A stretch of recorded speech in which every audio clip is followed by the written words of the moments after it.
one thing that I want you to always keep in mind is to always historicize. And I will let you know what that means throughout. Always consider, when I say historicize, it means to consider each text that you're studying as a specimen of a larger phenomenon, but also always look for what is special about this specific work. Now, also always consider the literary properties of each text, but also ask how each text might function in its larger cultural context. Always consider the relevance of each text in our own lives, basically in the world that we're living in today. Always be aware when a text was written. It is very important to know when was this text written, 1950, 1850, 1650, etc., because that text is a product of its time. What does that mean? It's a small scale presentation and representation of the time that that text basically came in. In a case of a narrative, always try to determine when the action of the narrative takes place. What do we mean by that? For example, I can now in 2021 write a novel that discusses basically 1950, right? We see that all the time in a lot of novels and a lot of stories and a lot of films. You read the text within the context of what was going on around that time. So we're reading William Shakespeare's Othello. It will be our first text.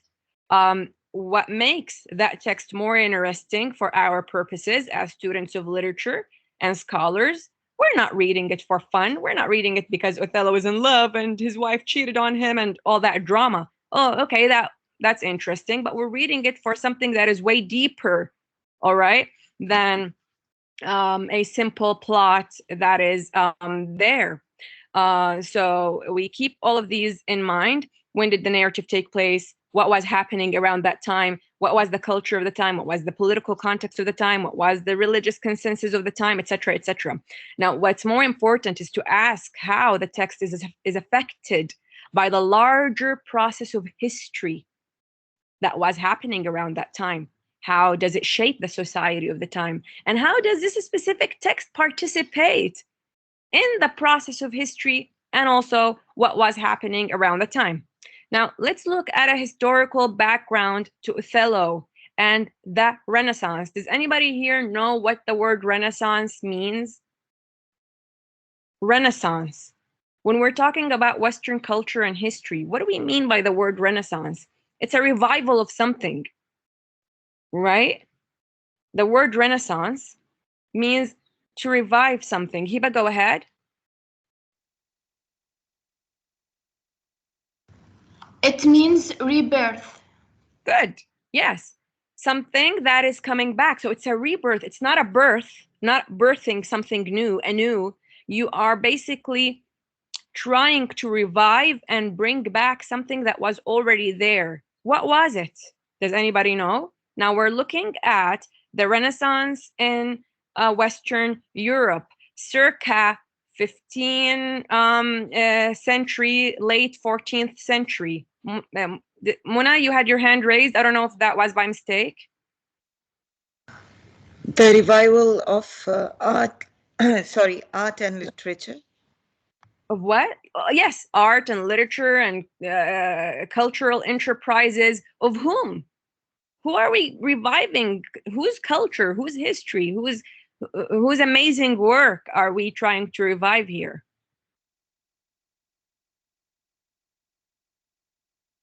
The glories of Abdel Hadi. I don't know, is that Abdel Hadi or what? No, Abdul Ali. Abdel Ali? Yes. Yeah, go ahead.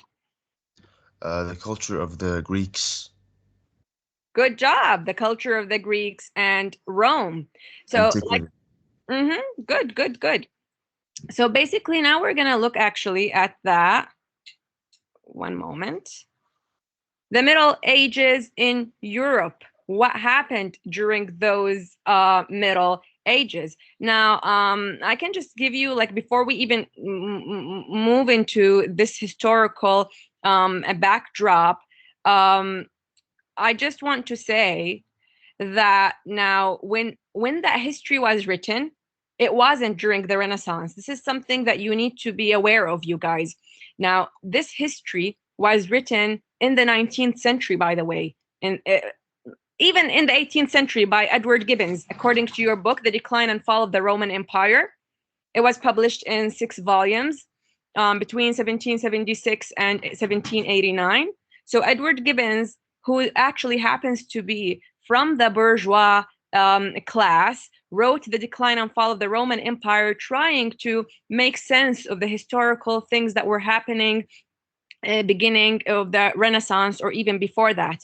Now, we also have Karl Marx and Friedrich Engels. These are very important Marxist historians who were trying to make sense and attempting to make sense of the wave of revolutions that were sweeping across Europe in 1848. So they wrote the Communist Manifesto, and they declared that the history of all hitherto existing society is a history of class struggle. So that's a very important thing for us to start with, you guys, is to think about the history of all human societies as a history of class struggle. Okay, please write that down. Please emphasize that point so you can understand why are we doing Shakespeare? Why are we doing Italy? Why are we trying to know about Italian society of the time? Why are we trying to know about the English society of the time? Why are we trying to know about the English, the discovery of America, and so on and so forth? Because we need to understand, if we're looking at Europe, we're trying to understand that their history and all our history in the Arab world as well is a history of class struggle. So class determines everything. Later on, Karl Marx and Friedrich Engels, they spent basically the rest of their monumental work trying to understand that world changing revolutions that were happening, and trying to basically now for us as readers in the 21st century, we look at this, and we modern readers, we are unaccustomed to think of class as a principal category that drives individuals' history. So I invite you, as my students, please, I want you to think of class as a driving mechanism for what is happening around the world. Now, in point of fact, Karl Marx and Engels were basically trying to just follow in the footsteps of the main stream bourgeois historians like Edward Gibbons, who was trying to basically say this is what was happening around the time. What I want you to understand from all of this is that the history that we're talking about of the Renaissance was not written during the Renaissance. It was written later on. When we were looking back at it, we are trying to work a modern scientific historiography. All right? What does it mean? All of you studied AA 100A, right, guys? Didn't you all do AA 100A? Yes. Now, Yes, you yes. understand from AA 100A that history was just a compilation of works. It didn't make sense. It didn't have a narrative. It was more of storytelling than real history. Real history is supposed to be scientific historiography. So basically, instead of, like I said, just compiling accounts of history and events, what we're trying to do here is to give history a logical narrative, a logical shape on how it was moving and what was before and what was after. This is how you give it shape. You contextualize and you historicize. You look at the historical process. Now, the issue of class has always been important and a central thing to the idea of history. All right. And so when we look at the beginning of the decadence of the Roman society, we begin with the Romans. The Romans, we begin with them in the classical period. We have the classical period in Rome and Greece, as you guys said. These people had a lot of power, a lot of culture going on. I'm not going to go into details because it's unnecessary, but I just want you to know that. So somehow, basically throughout history, their society became weak and vulnerable. It led to a power vacuum, all right, in which basically their power became decadent, okay?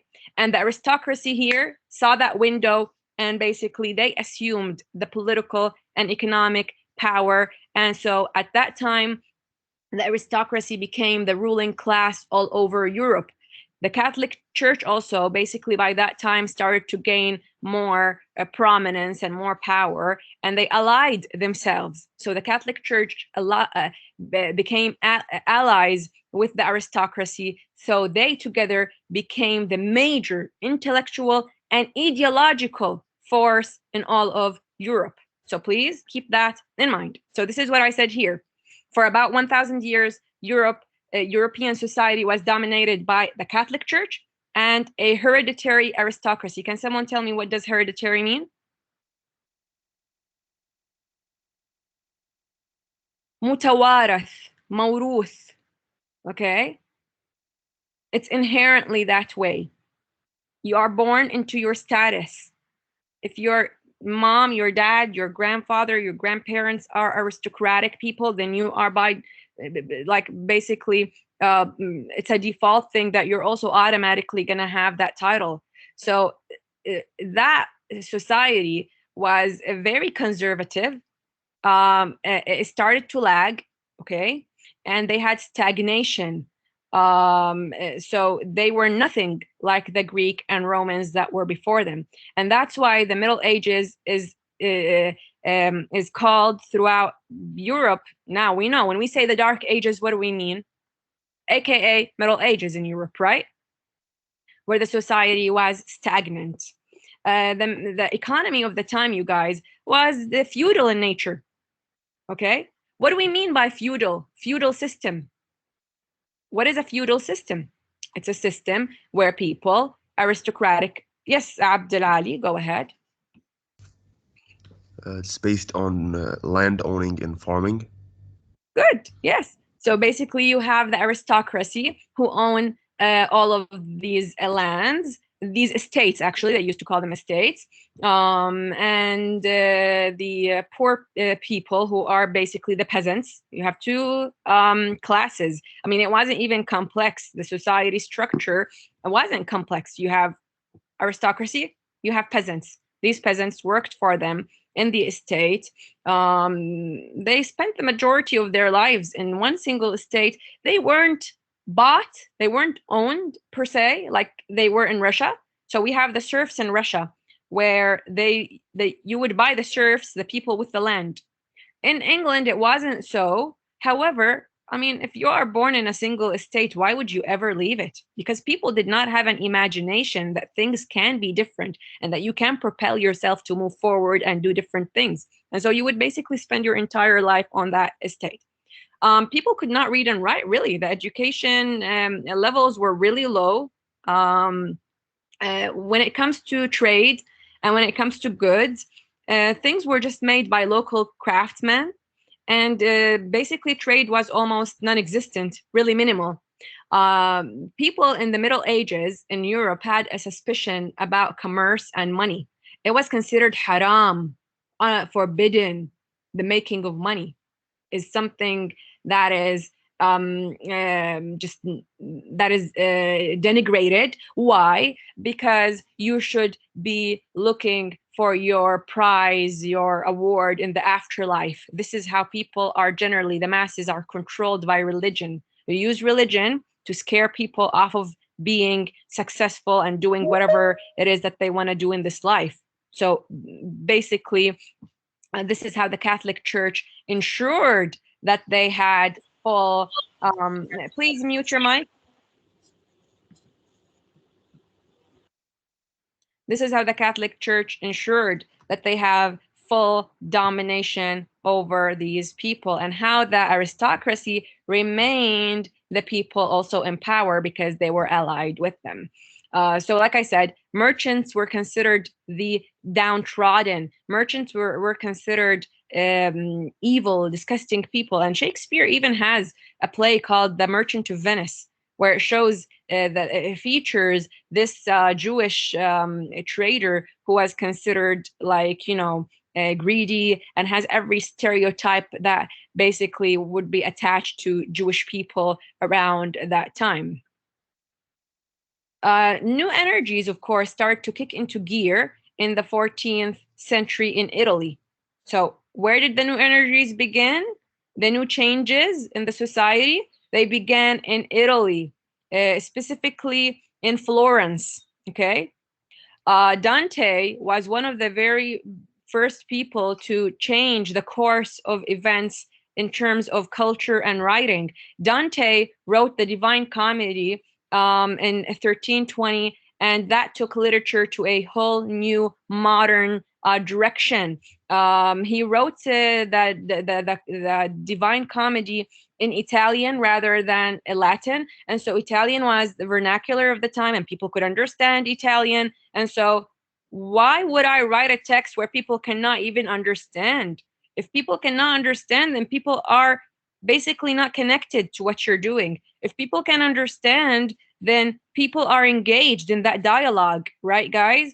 And so that basically started to the inclusion of more and more people who can understand that. Painting and sculpture also began to thrive in Florence, let's say around the 1400, culminating in the work of such masters such as Leonardo da Vinci.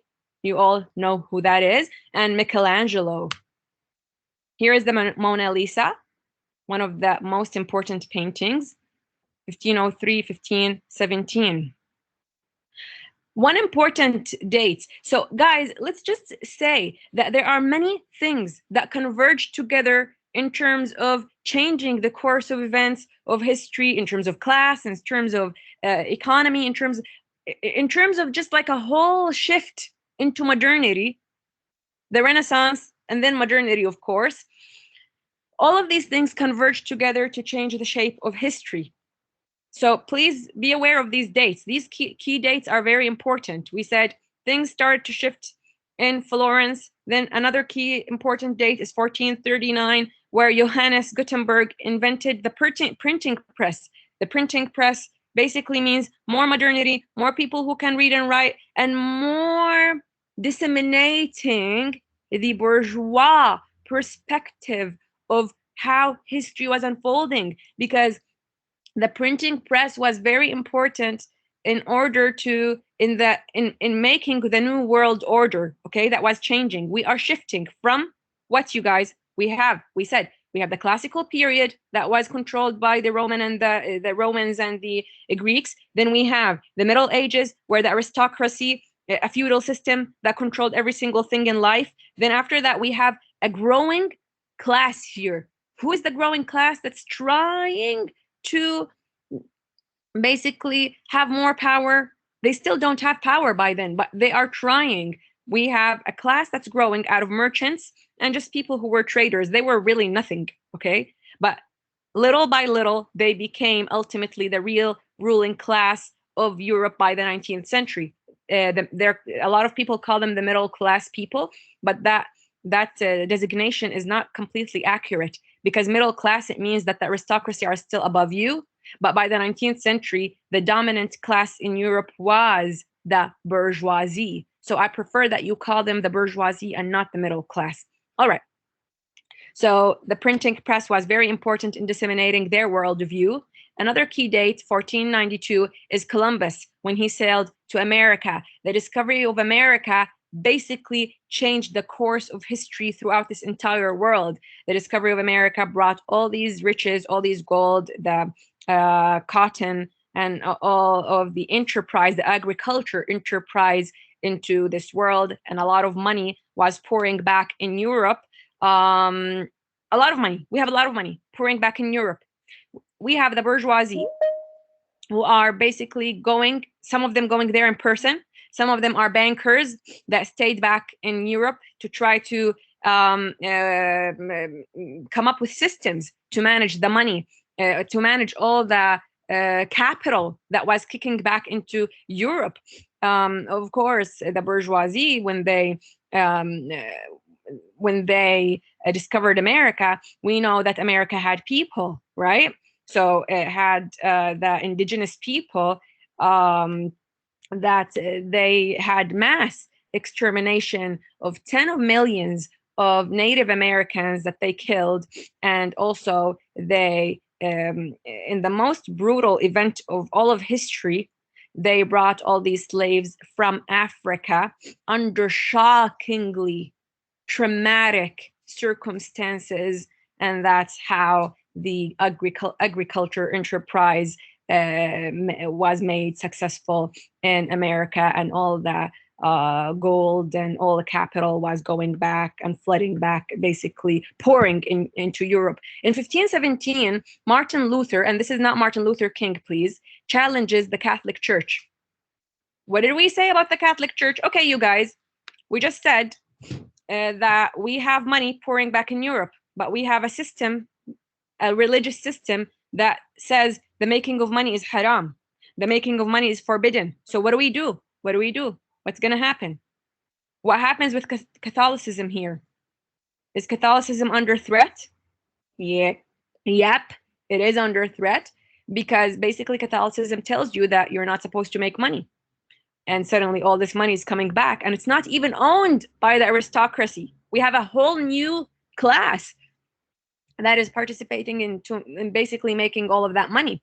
And so the King of England was one of the people who said, oh, well, basically, hell with Catholicism. We're going to invent a whole new religious, basically, system that tells us it's okay to make money, it's okay to divorce, it's okay to have wives. Like, so we don't want that. And so Martin Luther was one of the main people who challenged the Catholic Church, leading to the rise of Protestantism in England. And so by that time, England shifted completely. I mean, of course, they had wars after that. But ultimately, the reigning religion in England basically was Protestantism, that allows you to make money, allows you to be an entrepreneur, allows you to do whatever you want as an individual. So the acknowledgement of your individualism is very crucial to the development of Protestantism. This is another key date. King Henry VIII abolishes Catholicism in England. So if you're a Catholic in England, they're going to chop off your head. Queen Elizabeth I, she's his daughter, and she ruled from 1558 to 1603, and that age flourished in terms of they had an unprecedented flourishing in culture, in literature, in drama, and that's why her name defined that age, and it was called the Elizabethan age. Also, that age was called the age of drama. The colonization of America, of course, like I said, puts Europe, puts capital, puts the capital in capitalism. We have the beginning of capitalism emerging over here. So we're shifting from a feudal system to a capitalist system.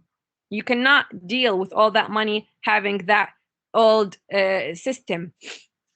Now you need to deal with all that capital. You need capitalism that basically started to flourish. This basically repeats everything that I said. So we have these energies of this transformation that were accompanied by what? Like I said, Protestantism acknowledges your individualism.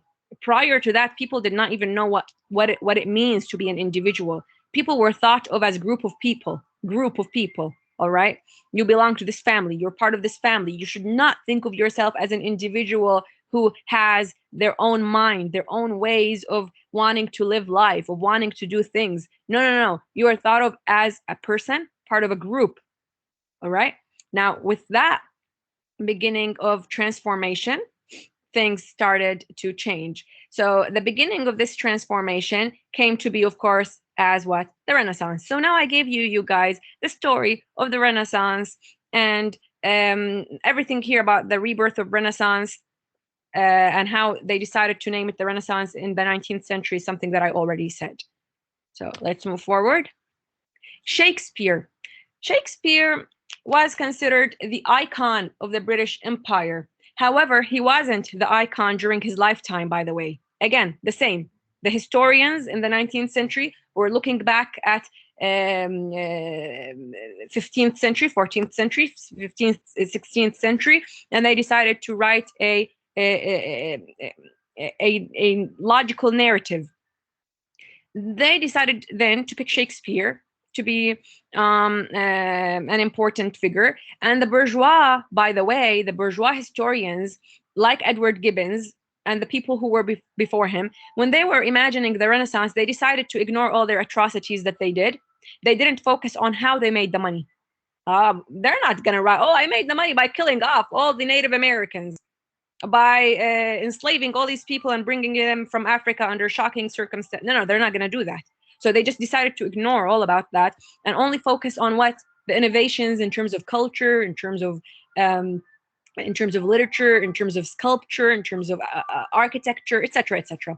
Now, again, Shakespeare became the greatest writer of the British Empire in the 19th century, although there were more important people during his lifetime, more important playwrights like Ben Jonson, but his basically fame was eclipsed by that of Shakespeare in the 19th century. Here's William Shakespeare, you guys, 1564, 1616, and we're going to be looking at Othello by him. It will be our first work of literature that we're going to be studying this semester.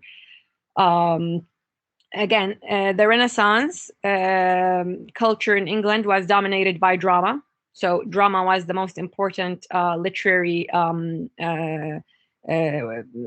phenomenon, okay? And a lot of people went and attended these dramas, like the way you guys go to the cinema these days. You know, you go to the theater, you watch a film there. Same thing. Rich people went, poor people went, everyone went. Drama thrived around that time. There were several important theaters around that time. Shakespeare was very important because he wasn't only a playwright, he was a producer. He was basically, he had a whole production company. It's called the Lord Chamberlain's Men. His theater still stands in England up to this day. If you go to England, you can see Shakespeare's theater. Here's Shakespeare's Globe Theater. It's called the Globe. Shakespeare, of course, wrote several types of plays. He wrote tragedies. Othello. We're going to study Othello. Yes, Abdel Ali. We can't see anything. Yes. You can't see anything? Yes. On the screen. Okay, what about now? Nothing yet. What about other people? Can you see the PowerPoints? Budur? Yes, I can see it. Yeah, yes. Abdel Ali, Yes, then yes, probably we can you see need to sign out and sign back in. Yeah, okay, I'll do that. In any case, I have the lecture is being recorded. So you guys can go back and just look at all of this anytime you want. All right. So Shakespeare, like I said, wrote several types of plays. He wrote tragedies, such as Othello. He also wrote history plays, like Richard II. He wrote comedies, such as The Twelfth Night. He wrote romances, basically that have mystical elements, like The Tempest. He also wrote something that combines, like he wrote in a genre that combines, for example, history and tragedies, like Julius Caesar or Antony and Cleopatra. And I know you know all about Cleopatra from AA 100A. The most important tragedies that Shakespeare wrote: Hamlet, Othello, King Lear, Macbeth. Now, I want you to know certain fundamental things when you are studying a tragedy. What underlies a tragedy? What makes a tragedy a tragedy? Why is Othello a tragedy? Okay. Now, a tragedy as a dramatic genre developed actually during the time of the Greece, in Greek and Rome. We have Aeschylus, Sophocles, and Euripides. All of these people were writers of drama. So that was way before the Renaissance. That was 1,000 years before, okay? Because we already said that the Renaissance means to revive the glories of whom? We are reviving the glories of the Romans and the Greek people. So that's all about it. Okay, so Aristotle, he theorized in the Poetics what it means to have a tragedy. He said a tragedy is an imitation of a certain action. It's admirable, complete, has an introduction, a middle, and an ending. And basically, by the end of the play or the tragedy, we are affected by the actor or the main character. We feel pity and fear, the purification of those emotions that we might have. We're going to look at the details. Now, there is a difference between a Shakespearean tragic hero and a Greek tragic hero. The tragic hero is always and always someone who has admirable qualities. He's not like any person. He's not like some poor person that no one knows. He's always someone very important, a noble, but he's a person with a flaw, okay? It's called the tragic flaw. One of the most, a common tragic flaw is excessive pride. Aristotle basically says, when can we mark a tragedy? When do we know that a tragedy is beginning? He says a reversal of fortune. You're a person who's doing really amazingly. Things are going really great for you. And suddenly you start going, what? Backwards. A reversal of your fortune marks the beginning of your tragedy. Now, during this process of tragedy and tragic events, the hero undergoes a revelation, a recognition.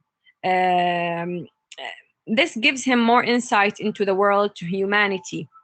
Aristotle basically says that tragedy creates a therapeutic cleansing of your emotions, catharsis, in the audience, the audience. A lot of you, if you may go, might have a tragic event that happens in your life, yeah? You feel like you're a changed person. You say, I came out of this experience a changed person, a new human. Don't you all say that? So this is basically what happens with a tragic hero. He's a person with this tragic flaw, a common, like, certain flaw that this person has. Othello, we know his flaw is complicated because he's not, he's a Shakespearean tragic hero, and I'm going to explain what that means. The setting of Othello, Othello, the play, is set. Where does William Shakespeare set the play? In England? No. He sets it between Venice, yeah, and Cyprus in Italy. There are many reasons why playwrights in England choose a different locale to set their plays. One of the main reasons is because they don't want to have their heads chopped off. So they might actually be talking about England, but in disguise, they're using another locale. Do you understand that, you guys? So they might say, oh, this happened in Italy. So, like, no one would come and say, are you basically talking about the king or the queen? Are you criticizing the government, etc.? You know, I mean, even people and poets and writers do it even in today's world, right? So the rise of Venice. By the late 13th century, Venice was a very prosperous city, you guys, in all of Europe. It had a lot of wealth. They had over 36,000 sailors that operated more than 3,000 ships that dominated the Mediterranean commerce. Imagine. Wow. All right. They had a lot of trade with the Muslim world, including the Byzantine Empire. Venice had a lot of leading rich families. They were so keen on building the grandest palaces. They supported works of very talented architects. Their designs of architecture combined European Gothic with Byzantine and Moorish influences. They had a lot of, they were part of, I mean, of course, you remember the printing press that I mentioned to you, and Venice was considered the leading capital of printing. And so that made them more modern around that time. But Venice ultimately declined. Okay, one of the main reasons for their decline in the 15th century and the 16th century was because they were defeated many times on the hands of the Ottomans, Al-Uthmaniyin, causing Venice to lose their territories and basically a lot of their areas in the Eastern Mediterranean areas were lost and occupied by the Ottomans. Cyprus also was lost to the Ottomans in 1570. Please keep all that history in mind so you would know, you would be more informed when we begin with Othello, because Othello, our main character, is the head of an army who's fighting on the part of the Venetian army. And he's going through a lot of personal stuff, but at the same time, he's going through a lot of turmoil because like Venice was being shaky due to all their conflicts with the Ottomans. And a lot of the action of our play, only actually Act 1 happens in Venice. The rest of the play takes place in Cyprus. So Cyprus in real life was lost to the Ottomans in 1570.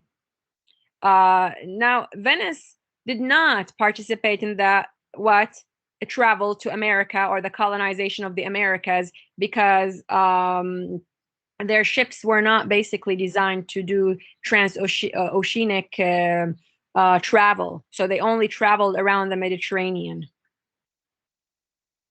These are sources for where Othello, what influenced William Shakespeare when he wrote Othello. Please look at this later, please. Okay, here is the set in Venice and Cyprus with the setting, with other settings as backdrop. Here's the geography of Othello. Look, you guys, here's modern day Greece. Look at this map. Everything with this color is the Ottoman Empire. Look at the Ottoman Empire and its extent. Here's modern day Egypt, Lebanon, Mediterranean Sea. Here's modern day Italy. Here's Florence. Here's Venice. This is where it all begins. Just take a look at this later on. All right, you guys, I am done with this